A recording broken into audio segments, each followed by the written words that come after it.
ఏ ఇల్లు కూడా ఊడ్చి ముగ్గేసి లేదుట ఒకటి. అందుకే మన వాళ్ళు చెప్తుంటారు, చక్కగా కనుక ఎవరికి ముందన్నా ఊళ్ళో లేకపోతే మనం అనుమానించాల్సి వస్తుంది. మీరు వాళ్ళ ఊళ్ళో లేదా, లేకపోతే వాళ్ళ పోయాక, లేకపోతే వాళ్ళకి దేవుడి మీద తగ్గి తగ్గిందా, ఇన్ని ఆలోచనలు వస్తాయి. అందులో ఏంటంటే మనకి మన ధర్మం అనేది కాపాడుకుని అసలు దాంట్లో ప్రతి ఇంటి ముందర కూడా చక్కగా ముగ్గు ఇలా ఉంటే మనకి అది శుభ సూచన. చూస్తే అదే లేదు అంటే ఏదో ఆంగ్లం కలిగి ఉంటుందా అని అనుమానించారు. ఇంకొక జనం అందరూ కూడా త్వరగా తెచ్చుకుని వెళ్ళిపోతున్నారు. చక్కగా తల్లి దగ్గరికి వెళ్ళారు. వెళ్ళిన తర్వాత ఆవిడ కృష్ణ అది వేసింది. నాన్నగారి మధ్య ఖాళీగా ఉంది, ఏమైంది నాన్నగారు ఎక్కడికి వెళ్ళారు అని అడిగారు. నాన్నగారు ఆయన స్వర్గస్థుడయ్యారు. వెంటనే జ్ఞానం పడిపోయారు, భక్తుడు మూర్చపోయారు. తర్వాత వేసిన తర్వాత నీలాంటి వాడు దూషించకూడదు, ఇప్పుడు పట్టాభిషేకం చేసుకోవాలి, నువ్వు రాజు కావాలి, రాజన్ అని పడాలి. రాజన్ అంటే వీరు రాజన్ వచ్చమ్మా, అన్నయ్యున్నాడు కదా, రామచంద్రుడు ఉన్నారు కదా, ఆయన కదా తండ్రిగా తర్వాత కావాల్సిందని చెప్పినప్పుడు వెంటనే అడిగిన మాట అన్నిటిగా ఆయన అరణ్యాలు పట్టిపోయాడు అని చెప్పాను. అరణ్యాలు పట్టిపోయాడు, ఎందుకు వెళ్ళిపోయాడు? ఎవరు తప్పు చేశారా, ఎవరైనా ఉన్నా దూషించారా, ఎందుకు వెళ్ళారు అంటే నీ కోసమే, ఇల్లు ఇంత నేను చేశాను, దాని ఫలితంగా మీ అన్నగారు అన్నగారు మట్టికి వెళ్ళిపోయాడు. లక్ష్మణస్వామి అప్పుడు ఎవరి దీనికి నా మూలంగా ఇదిగో మా అన్నయ్య అరణ్యానికి వెళ్ళిపోయాడు, నా మూలంగా ఇదిగో తండ్రి గారి విధంగా స్వర్గస్థులయ్యాడు. ఇది ఒక అవమానం. అయితే దీని తర్వాత అంతా కర్మకాండ అంతా అయిపోయిన తర్వాత వశిష్ఠ భగవానుడు ఒక మాట అంటాడు. ఆయన భరత రాజ్యం ఇప్పుడు కూడా నిష్కర్షంగా అదే ఎవరు అటాక్ చేయకుండా ఉన్నారంటే మీ పూర్వీకులు ఎవరుకున్నారో వాళ్ళకి మహత్యంతో ఇలా ఉంటాయా, కానీ రాజులేని రాజ్యంలో ఎన్నో అనాచారాలు జరుగుతాయి. కాబట్టి ఇప్పుడు పట్టాభిషేకం చేసుకోవాలి అని అన్నవాడు అనుకోవచ్చు కదా. మీకు ఎంతవరకు ఇటువంటిది ఎంతవరకు నేను ఇదో మీ నాన్నగారు స్వర్గస్థుడయ్యాడు, మీ అన్నగారా అటు అరణ్యానికి వెళ్ళిపోయాడు. తర్వాత ఈ రాజ్యనాయకులు ఎవరు దీన్ని పరిపాలించే వాళ్ళు లేరు, పట్టాభిషేకుడు కాదు. ఇది ప్రశంసించినట్ట లేకపోతే ఒక రకంగా లేదనా అంటే రెండో రకంగా తీసినారు భరతపై. అంటే ఏంటి, అక్కడ చూస్తేనేమో తన రాజన్న చెప్పాలంటే పక్క అవమానం, రెండు తనమూలంగా అన్నగారు అరణ్యానికి పోవడం అదొక అవమానం, మూడోది ఏంటంటే ఇదిగో ఇటు వచ్చి నువ్వు పట్టాభిషేకం చేసుకో తప్పదు కదా అన్నట్టుగా అనేసరికి ఇంకా అవమానం అయిపోయాడు. అప్పుడు సభామచే విగరహితమ్మకి ఒక మాట వాల్మీకి అంటే ఏంటి, సభలోనే వశిష్ఠులని కొంచెం ఏమండి అని చెప్పినట్టు ఒక అనుకూల కదా మీరు ఒక మాట అన్నారు. అంటే మా అక్షోభంశం లోపల పెద్దవాడి దగ్గర రాసేటువంటిది ఎవరైనా చిన్నవాడి సందర్భంగా ఎక్కడ చూసారు మా వంశంలో యక్షోభ వంశం అడిగి నేను రామచంద్రుడు ఆయన ఎవరైతే వెళ్ళిపోయారు ఆయన మళ్ళీ తీసుకొచ్చి ఆయన పట్టాభిషేకుడిని చేసేంత వరకు కూడా నేను ఇంకా వేరే జరిగినటువంటి వేరే స్థలంలోనే ఆకాశిస్తున్నామని చెప్పన్నారు. అన్నారు అప్పుడు కుల ప్రజలు కూడా వాళ్ళు కూడా అనుకున్నాక కుల ప్రజలు కూడా అనుకోలేక ఇంకా భక్తులు వచ్చారు, వీళ్ళు పట్టాభిషిక్తులు ఉంటారు, భక్తులు పట్టాభిషిక్తులైతే మనకదే అనుభవతే మనం అనుభవం పెట్టుకోవాలి అనుకున్నారు. అటువంటి వారందరికీ కూడా సమాధానం పరిచి ప్రముఖులని సామంతుల్ని అందరినీ కూడా సమాధానం పరిచి అందరూ వెళ్ళి ఆ స్వామిని ప్రార్థించి మనం తీసుకుంటామంటే ఇంతవరకు బాగానే ఉంది. 3-4 గంటలు వచ్చేసింది. ఇక్కడ నుంచి చక్కగా అడవికి వెళ్ళాడు భక్తుడు. అడవికి వెళ్ళాలి మొట్టమొదటిగా ఎవరిని కలుసుకున్నాడు, పువ్వుని కలుసుకున్నాడు. ఎందుకంటే ఈ అవుట్స్కట్స్ హ్యాండ్లెట్ అవతల నగర సరిహద్దు అవతల అక్కడ ఉండేటువంటిది ఈ విషాదరాజు అనేటువంటి భూమి ఉండేటువంటి పురం. అయితే అక్కడికి వెళ్ళిన తర్వాత పువ్వుని కలవాలి. వచ్చిన వాడు ఎలా వెళ్ళాడు, మామూలుగా వెళ్ళలేదు. అక్కడ ఆహ్వానించి తీసుకురావాల్సిన ఎవరిని, సార్వభౌముని రామచంద్రుడిని అనుకున్నప్పుడు మామూలు వాడు పలికిరాడు, బంధువుని తీసుకెళ్ళాడు, బంధువుని తీసుకెళ్ళాడు, తన మంత్రి గురువు ఆచార్యులైన వశిష్ఠ వారిని తీసుకువెళ్ళాడు, ఇంకా తర్వాత బ్రాహ్మణోత్తరందరినీ వాళ్ళని తీసుకెళ్ళాడు, పూర్వ ప్రముఖుల్ని తీసుకువెళ్ళాడు, వాళ్ళతో వారికి ఇంకెవరిని తీసుకెళ్ళాడు, ఎవరెవరైతే వస్తామంటారు రామచంద్రుడు చూద్దామని అందరినీ కూడా తీసుకెళ్ళాడు భరతుడు. ఏనుగులు ఎంత లెక్కించారు, 9,000 మంది, 9,000 ఏనుగులు ఉంటాయి. ఇంకా పెట్టితో పాటు స్వాగతం చెప్పి రాముడిని తీసుకురావాలని చెప్పాలి. ఇంతమందిని తీసుకువెళ్ళేసరికి గుడికి అనుమానం కలిగింది. అంటే రాముడు అరణ్యంగా ఉన్నాడు, వచ్చేవాడు చూస్తేనే పైన ధ్వజం ఉంది, చూస్తేనేమో విశ్వాప ధ్వజంగా ఉంది. అంటే ఈ భరతుడు వస్తున్నాడు, భరతుడు ఎందుకు వస్తున్నాడు, రామచంద్రుడిని ఏదో కీడు తలబెట్టి చేయడానికి చెప్పని వస్తున్నాడేమని అందరికి పిలిచారు. కులం వాళ్ళందరూ కూడా పిలిచారు. వీళ్ళందరూ 100 పదవులు సిద్ధం చేయండి. అన్ని ఒక్కొక్క పదవుల్లో ఎంతమంది ఉంటారు? 500 మంది ఉన్నారు. ఒక్కొక్క పెద్ద పదవులు 500 మంది ఉన్నారు. ఎక్కడికి ఏదైనా తేడా వచ్చినదే భక్తులు బట్టి అయోధ్యకి వెళ్ళాడు.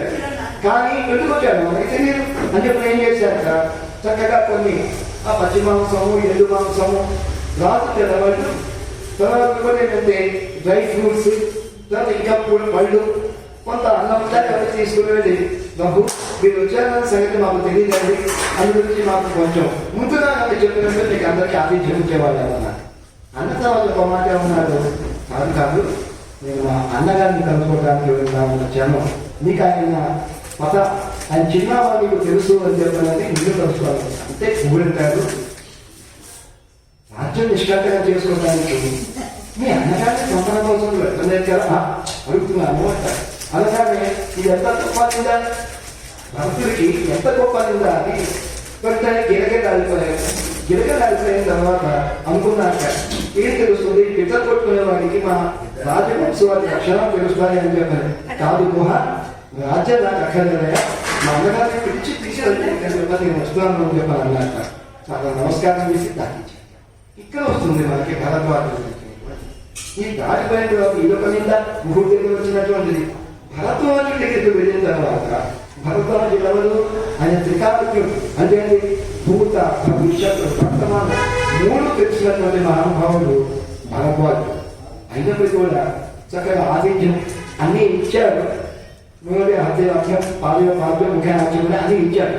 ఇచ్చిన తర్వాత ఫస్ట్ క్వశ్చన్ వేసాడు, హిమేహాగమనం కానీ ఎక్కడికి ఇందుకు ఇంకొచ్చావు, ఇక్కడికి ఎందుకు వచ్చావు? మీ అన్నగారికి ఇల్లు తలబెట్టి నిష్కర్షణ చేసుకోవడానికి అని చెప్పి నువ్వు రాజేంద్రా ఇక్కడికి ఎందుకో ఈ విషయంలో నాకు మనస్సు పరిశుభ్రంగా లేదు అని చెప్పి మాట్లాడినా. అనగా నేను బాధపడ్డాక ఎంత గిరగలాడంటే భరతుడు మరియు పిట్టలు కొట్టుకునేవాడు వాడు గురుడు అలాంటి వాడు అంటే ఆ మాట పెద్దగా పట్టించుకోవాల్సిన పని లేదు. మీకు సర్వము తెలిసినటువంటి త్రికాలజ్ఞులైనటువంటి మనుషులే ఈ మాట మీరు అన్నట్టుగా లేదని చెప్పని నేను మా అన్నగారిని తీసుకుని వెళ్ళి చక్కగా పటాభిషేకులు చేయాలని చెప్పని నేను వచ్చాను ఇక్కడికి, ఇంతమందిని తీసుకుని చెప్పాను. అప్పుడు మీరు అనుకున్నారు ఎవరు భగవంతుడు అనుకున్నారు. ఇటువంటి వారు చాలా మహానుభావుడు. భగవంతుడు మనకి ఎప్పుడైనా దొరుకుతాడు, కానీ భగవంతుడే కావాలనుకునేవాడు పరమ భావపూర్వకమైన వాళ్ళు మనకి దొరకరు. ఎందుకంటే ఈ వచ్చిన వాళ్ళు ఎవరైతే ఉన్నారో అందరి మనసు రామచంద్రుడి మీదే. ఎవరి మనస్సు? ఊరినటువంటి భరతుడి మనస్సు, తల్లులు కౌశల్య సుమిత్ర కలిగే వాళ్ళ మనస్సులు, వశిష్ఠుల వారి మనస్సు, మంత్రి సామంతులు, సేనాధిపతులు, కులప్రజలు అందరి మనస్సు కూడా రామచంద్రుడి మీదే. అంటే వాళ్ళు ఇక వేరే ధ్యానం లేదు, ఇక వేరే దేవతలు 33 కోట్ల మంది దేవతల్ని వాళ్ళు స్మరించలేదు, కేవలం రాముడే. అటువంటి వాడు ఇంతమంది దొరకడం అనేటువంటిది దొరుకుతుందా నా జన్మకి అని చెప్పి అనుకున్నాడు. అనుకుని ఏం చేశాడు, అయ్యా మీరు మా ఆతిథ్యం స్వీకరించి వెళ్ళాలి అన్న. అలాగానే అయ్యా మీరు ఏదో నాకు పనిలో ఇస్తే చాలండి మాకు, అందుకని ఇంత ఆతిథ్యం దేనికి అని కాదు, మీకే కాదు మీతో వచ్చిన వాళ్ళందరికీ కూడా ఆతిథ్యం వాళ్ళని చెప్పి అనుకుంటున్నాను అన్నాడు. ఫస్ట్ పార్ట్ ఏంటి, భరద్వాజుడిని వేదం మొత్తం అంతా కూడా అధ్యయనం చేయటము, అందులో పరమాత్మ ఎవరైతున్నాడో భగవంతుడి గురించి చర్చ. ఆ భగవంతుడు రామచంద్రుడికి అవతరించాడు, ఆయన చేతుల్లో కర్మూల ఫలాలు పెట్టారు, పంపించాడు. ఇప్పుడు స్వామికి చెందిన వాళ్ళు ఎవరైతే వస్తున్నారో భక్తులు అందరూ కూడా ఆతిథ్యం ఇచ్చారు. ఎలా ఇచ్చాడు? మనలో మీకు ఎన్ని దొరుకుతాయి, ఎన్ని గద్దలు పెరిగితే ఇంత లక్షల మంది కాపీ చేయవాలి, ఎన్ని గద్దలు చిరుకతో పడడానికి మరో గద్దలు కానీ తిరిగి నాకు అదే పళ్ళు కానీ ఎన్ని వచ్చిన వాళ్ళు ఎన్ని లక్షల మంది వచ్చారో మీరు. అప్పుడు ఏం చేశాక తన తపశక్తి యొక్క ఏదైతే ఉంటుందో తపశక్తి ధారపోసాక తపశక్తి ధారపోసి ఏం చేశాక ఇంతమందికి నేను ఆతిథ్యవాదని నేను తలుచుకుంటున్నాను, ఓ విశ్వకర్మ దా అని చెప్పి పిలిచాను. తర్వాత విశ్వకర్మ వచ్చాడు, మహర్షి ఆజ్ఞాపించండి, ఇంతమంది ఉండటానికి చక్కగా ఏమవుతున్నాయో విలాసం ఏర్పాటు చేయి, గుణాలన్నీ ఏర్పాటు చేయి అన్నట. అంతా చేశాక అయిపోయిన తర్వాత ఇంకా తన తపశక్తితో ఏం చేశాక ఎక్కడికెక్కడ అద్భుతమైనటువంటి విందు ఏర్పాటు చేశాడు. ఎక్కడికెక్కడ ఈ రోజున మనకి గవర్నమెంట్ అన్నట్టుగా ఒక సైట్ వచ్చింది కొత్తగా. అంటే ఇక్కడ పెద్ద ఫంక్షన్ తీసుకుంటారు, ఆ ఒకటి అక్కడ ఉంటుంది, ఒకటి ఇక్కడ ఉంటుంది, ఒకటి ఇక్కడ ఉంటుంది. చాట్బండాలు ఒక పక్కన పెడతారు, ఇంకో దగ్గర దోశలు, ఇంకో దగ్గర ఏమో మరొకటి, ఇట్లా ఎక్కడెక్కడైతే విడివిడిగా పెడతారు. దీంట్లో అన్ని పెట్టింది బయట అంతా కావాల్సిన తినొచ్చు, మధ్యలో మంట పెడతారు. ఏంటంటే ఆ కట్టెలు కేసి ఫైన్ అని చెప్పాలి. సరికాలంలో ఇదొక ఫ్యాషన్, ఆధునిక దాంట్లో ఇదొక ట్రెండ్ అనమాట. ఇలా ఇతని ఆలోచన ఉంది భరద్వాజుడు కావాలి. ఎక్కడెక్కడ ఏర్పాటు చేసి ఏం చేశాక మంచి అన్నం, వేడి వేడి అన్నం, తర్వాత వేడి వేడి కూరలు, వేడి చక్కగా మంచి వేడి వేడి పులుసులు, ఇట్లాంటివన్నీ కూడా ఇంకా రకరకాల ఆహార పదార్థాలు. అలాగే తెలుగులో ఎన్ని రకాలు ఉన్నాయో వర్ణించారు మనకి వాల్మీకి భగవాన్ అందులో. రకరకాల తెలుగులు వాళ్ళ తాగడానికి పానీయాలు ఇన్ని ఏర్పాటు చేసి ప్రార్థించాక చివరి పరీక్ష పెట్టాక భరద్వాజుడు ఒక గొప్ప విదేశంలో చిన్న మందిర రాత్రి ఏర్పాటు చేసి ఒక గుడారమే దాన్ని చేసి, ఆ గుడారం నైనా భరత ఇది నీ కోసం ఏర్పాటు చేయబడింది, ఇది చక్రవర్తులు ఉండేటువంటిది అనుకున్న పలికాడు. వెళ్ళిన తర్వాత చూస్తున్నాడు భరతుడు ఏం చేస్తాడో లోపలికి వెళ్ళిన తర్వాత అక్కడ చక్కగా ఒక చక్రవర్తి సింహాసనానికి ఒకటి వదులుతాడు. ఉండగానే చూస్తున్నాడు భరద్వాజుడు ఎక్కడికెళ్ళి కూర్చుంటాడు భరద్వాజుడు అని చెప్పాడు. వీళ్ళు ఏం చేశాక చక్కగా ప్రదక్షిణం చేశాక 3 సార్లు ప్రదక్షిణ చేసి ఆ పక్కన ఏదైతే చిన్న ఆసనం ఏదైతే మంత్రులు కూర్చునేటువంటిది దాని మీద కూర్చున్నాక అప్పుడు పరిపూర్ణంగా భరతుడి మీద విశ్వాసం కలిగి భోగాలకి కూడా అతీతుడైనటువంటి మహాత్ముడు భరతుడు అని చెప్పని తెచ్చి అప్పుడు ఏం చేశాక దీన్ని ఏమంటాం తదీయారాధన అనే అందమైన పదం ఉంది. పెద్ద పదం కాదు, అంటే తదీయారాధన అనేది రావాలని చెప్పి తెలుస్తుంటారు. ఏమిటి తదీయారాధన? మామూలు భోజనానికి తదీయారాధనకి ఏమిటి తేడా? తత్ అంటే భగవంతుడు, తదీయుడు అంటే తత్ భగవంతుడు, తదీయుడు అంటే ఆయనకి చెందిన వాళ్ళు, తదీయుడు అంటే పరమ భాగవతత్వం అనే అర్థం. తదీయుడిని ఆరాధన చేయడం అంటే ఏమిటి దీంట్లో అంటే వాళ్ళందరూ కూడా పూజించడం, సత్కరించడం, మంచి భోజనం పెట్టడం, సాపాద్యంతో దీన్ని తదీయ ఆరాధన అని చెప్పి అంటారు. అన్నీ ఏదైతే ఉందో అందరినీ చక్కగా హిందూ భోజనం ఏర్పాటు చేశారు. ఆ చక్కగా వాళ్ళందరూ కూడా ఆనందించారు. ఇంకో విశేషం ఏంటంటే ఎవరు కూడా మనతో పాటు వచ్చినటువంటి పరివారాన్ని పట్టించుకోం, తర్వాత వచ్చిన ఆవులో వేద్దాం, ఇక్కడ మొదలు వాటిని పట్టించుకోం. కానీ భరద్వాజుడు ఏం చేశాక ఈ విందులో భాగంగా గుర్రాలు ఉంటాయి కదా, వచ్చిన గుర్రాలు, ఆ గుర్రాలకి మంచి నీరే కాదు వాటితో పాటుగా పేరాలు పెట్టించాక. ఎటువంటి పేరాలు? తేనె కలిసినటువంటి పేరాలు పెట్టించాక వాటికి. ఎంత విశేషం ఇది! తేనె కలిపినటువంటి పేరాలు అవి హ్యాపీ, చాలా ఆనందంగా, అన్ని కూడా ఆనందంగా ఉన్నాయి. తర్వాత తిన్నటువంటి ఆనందం లోపల ఈ భటులు దిగిన వాళ్ళు అందరూ అన్నారట, భరతుడు అయోధ్యలో హాయిగా ఉండనివ్వండి, రామచంద్రుడు అరణ్యంలో హాయిగా ఉండనివ్వండి, ఈ విధి భోజనం చక్కగా మేము చేస్తూ నేను ఇక్కడే ఉండిపోవడం ఇదే నాకు బాగుంది అని చెప్పన్నాక అంత గొప్ప విధులు చేశాక. చేసిన తర్వాత ఇది ఒక స్మృతి రాశాడు. ఇది దాన్ని భరద్వాజ స్మృతి అని చెప్పాక. మనకి వేదాలు ఉన్నాయి, వేదాలు అంతర్భాగమైనవి ఉపనిషత్తులు ఉన్నాయి మనకి. తర్వాత మనకి స్మృతులు అని చెప్పాలంటాం, అంటే ధర్మశాస్త్రాలు అన్నమాట. ఈ ధర్మశాస్త్రాలు ఏంటి? మనిషి ఎలా ఉండాలి, ఎలా ప్రవర్తించాలి, వీటి మీద చెప్పేటువంటివి స్మృతి. ఈ స్మృతి మాకు తెలియదని వాళ్ళు విస్మృతులు అని గుర్తుపెట్టుకోవాలి.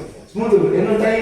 పారశ్చర్య స్మృతి, తర్వాత శాంతిజ స్మృతి, తర్వాత స్మృతులు భారద్వాజ స్మృతి, ఇటువంటి ధర్మశాస్త్రాలు అన్నమాట. అయితే భారద్వాజ స్మృతి అనేటువంటిది ఉంది. ఈ మహానుభావులు అందించినటువంటిది. అందులో విశేషం చెప్తున్నారు ఏంటంటే ఆరాధన అనేటువంటిది పేరు కంటే మించిన గొప్ప ఆరాధన చెప్పు. ఆరాధన విష్ణోరాధనం వరం తస్మాత్ పరతరం ప్రోక్తం తదీయారాధనం అంటే తదీయారాధన చెప్పి లాస్ట్ ఫస్ట్ ఏంటంటే మనకి ఆరాధనానాం సర్వేషాం. సర్వేషాం అంటే ఏంటి కదా? 33 కోట్ల మంది దేవతలు ఉన్నారట. 33 కోట్ల మంది దేవతలు కూడా వాళ్ళ ఆరాధన, వాళ్ళ పద్ధతులు ఉన్నాయి. కానీ ఈ ఆరాధన అన్నింటి కూడా ఆరాధనానాం సర్వేషాం విష్ణోరాధనం పరం. భగవంతుడైనటువంటి నారాయణ ఎవరుతున్నారు, శివనారాయణ సింహాక్షరుతున్నారు, ఆయన ఆరాధన అన్నిటికంటే గొప్పది, ఆయన అర్చనటువంటి. తర్వాత తస్మాత్ పరతరం ప్రోక్తం, దానికంటే ఇంకా మించినట్టు గొప్పది కేవలం అంతే దాని. తస్మాత్ పరతరం ప్రోక్తం తదీయ ఆరాధన. ఆ యొక్క విష్ణు భక్తులు ఎవరైతే ఉంటారో వాళ్ళని ఆరాధించినటువంటిది అంతకంటే మించి మరొకటి లేదు